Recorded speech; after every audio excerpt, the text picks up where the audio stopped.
Perjalanan kita saat ini adalah ke Kampung Pisang yang berada di Nagari Kototuo.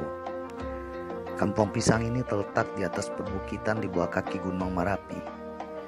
Kondisi geografis di Kampung Pisang ini memiliki kontur tanah pesawahan yang berjenjang-jenjang. Asupan air di kampung ini melebihi dari cukup.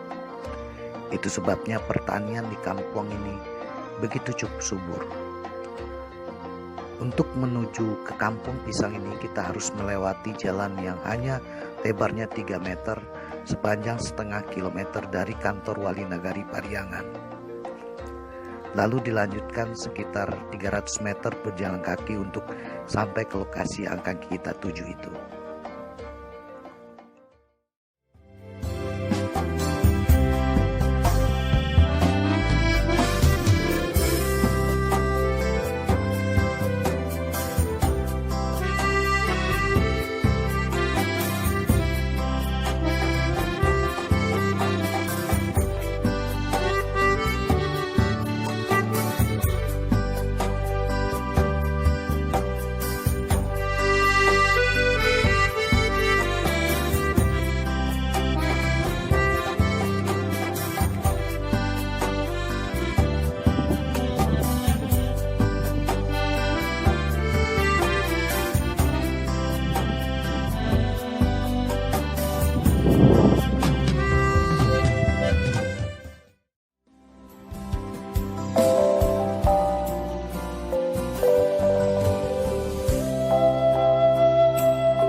Kebetulan hari lagi musim panen.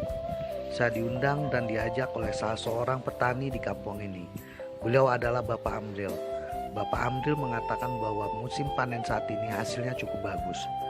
Hari cerah. Jika hari cerah ini biasanya tidak ada kabut dan pemandangan cukup indah tampak dari sawah tempat beliau memanen padi. Bahkan makan saat lagi panen itu, kata beliau, sangatlah nikmat. Pas kita datang ke sana dan tiba di tempat itu, apa yang beliau katakan itu tidak salah. Lelah kita setelah berjalan kaki menuju ke sana terobati dengan suguhan pemandangan sawah perkampungan warga yang indah. Gugusan sawah yang berjenjang dan hijaunya pemandangan alam seakan memberi sensasi yang berbeda.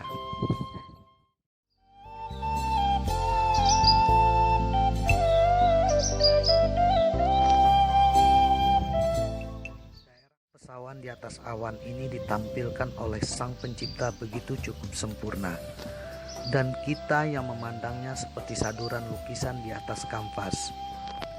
Hanya puji dan rasa syukur yang bisa kita ucapkan tanpa kata-kata. Menurut penuturan Pak Amril bahwa dekat dari Kampung Pisang ini ada tempat melegenda yang telah menjadi buah bibir di tengah masyarakat Minang, yaitu tempat kisah tentang cerita Padi Satampang Banian. Bahkan di kampung ini juga terdapat air batu, maksudnya air tersembur dari batu. Air itu disugestikan oleh masyarakat di sini dipercaya sebagai media yang bisa menyembuhkan berbagai penyakit kulit seperti libuah. Tapi karena waktu kita singkat, kita tidak bisa menyambangi kedua tempat itu.